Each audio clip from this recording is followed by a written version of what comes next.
बच्चों, तुमने कभी सुना है उस गांव के बारे में जहां सावन का महीना आते ही डरावनी घटनाएं शुरू हो जाती थी? नहीं ना? तो सुनो। वो गांव घने जंगलों के बीच बसा हुआ था। नाम था कालेश्वर। कभी बहुत समृद्ध था ये गांव। हर सावन में वहां की शिव मंदिर की घंटियां गूंजती थी। लोग दूर दूर से जल चढ़ाने आते थे। पर एक सावन कुछ ऐसा हुआ कि गांव की किस्मत ही बदल गई।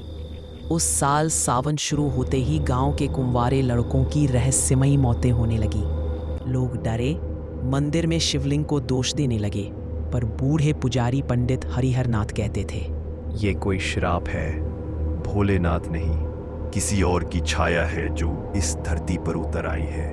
कहा जाता है कि सैकड़ों साल पहले कालेश्वर गांव में एक तांत्रिक आता था। नाम था चंडकौल। उसे भोलेनाथ की शक्ति चाहिए थी। उसने तांत्रिक अनुष्ठान से शिवलिंग को जागृत करने की कोशिश की, पर उसके कर्म अपवित्र थे। पूजा में मांदी बलि दी गई एक मासूम बालक की। शिवलिंग से एक तेज ध्वनि हुई और तांत्रिक का शरीर वही जल गया। पर जाते जाते उसने गांव को श्राप दे दिया, हर सावन एक एक करके तुम्हारी संतति मरेगी जब तक मेरी आत्मा को बलि नहीं मिलेगी। पंडितों ने गांव पर मंत्रों से रक्षा की और कई साल सब शांत रहा। पर एक पीढ़ी बीतते ही सब कुछ बदल गया। साल 2022, सावन का पहला सोमवार। गांव में एक युवा लड़का था, विक्रम, जो भोलेनाथ का परम भक्त था। बचपन से ही शिवलिंग की सेवा करता था। उसकी माँ कहती थी भोलेनाथ ने इसे खुद चुना है। पर उसी दिन उसके सबसे अच्छे दोस्त राजन की लाश गांव के पुराने कुएं के पास मिली। चेहरा काला पड़ चुका था, आंखें खुली और डर से बाहर निकली हुई। पुलिस ने कहा सांप काटा होगा, लेकिन विक्रम ने देखा था कुछ और। उसने कुएं की दीवार पर खून से लिखा हुआ देखा, श्राप अधूरा है। विक्रम को हर रात एक ही सपना आने लगा, जली हुई काया, धुएं से भरी आंखें और हाथ में त्रिशूल उसे शिव मंदिर के पीछे वाले जंगल में बुला रही थी। वो जंगल जहां कोई नहीं जाता था। बच्चों, वो जंगल कोई आम जंगल नहीं था।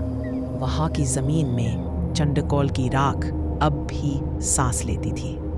विक्रम ने अपने 4 दोस्तों को मनाया, सीमा, नील, दिव्यांश और राघव। एक रात वो सब चुपके से जंगल में गए। घना अंधेरा, पेड़ हवा में कांप रहे थे जैसे कुछ फुसफुसा रहे हों। कई बार उन्हें ऐसा लगा जैसे किसी ने छुआ हो। अचानक एक झील के किनारे उन्हें टूटा हुआ त्रिशूल और अध जली रुद्राक्ष माला मिली। विक्रम ने उसे छुआ और एक जोरदार चीख जंगल को हिला गई। वो बेहोश हो गया और जब उठा तो वो मंदिर के सामने था। पर इस बार शिवलिंग पर जल नहीं था, बल्कि लाल रंग था जैसे खून। पंडित हरिहर नाथ उसे बोले, उस रास्ते पर जा रहा है जहां वापस आना कठिन है। ये श्राप सिर्फ बलिदान से टूटेगा, पर यह बलिदान तेरा होगा या किसी और का, ये शिव जाने।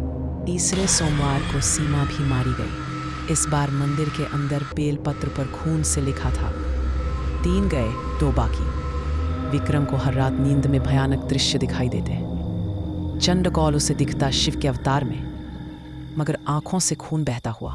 वो हर सोमवार को जंगल जाता, शिव तांडव सुनते हुए तप करता, खुद को शिव की भक्ति में समर्पित करता। एक रात उसे स्वप्न में शिव प्रकट हुए, बोले, तू सत्य मार्ग पर है, पर श्राप को तोड़ना आसान नहीं। आत्मा को शांति चाहिए, बलि नहीं, तर्पण।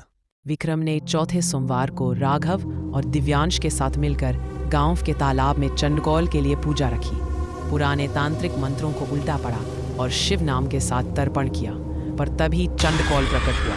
वो आधा जला आधा भूत और विक्रम पर झपट पड़ा। सारा गांव इकट्ठा हो गया। विक्रम ने चंडकौल को शिवलिंग के सामने खींच कर लाया और अपनी हथेली काटकर उसके माथे पर शिव का भस्म लगाया। एक जोरदार विस्फोट हुआ और चंडकौल की आत्मा चीखती हुई धुएं में बदल गई। उस दिन के बाद से गांव में कोई मौत नहीं हुई। मंदिर की घंटियां फिर से गूंजने लगी। पंडित हरिहर नाथ ने कहा, जिसे शिव पर सच्चा विश्वास हो, उसका अंत कभी बुरा नहीं होता। विक्रम आज भी गांव में है, पर हर सावन वो जंगल जाता है, शिवलिंग के सामने बैठकर प्रार्थना करता है।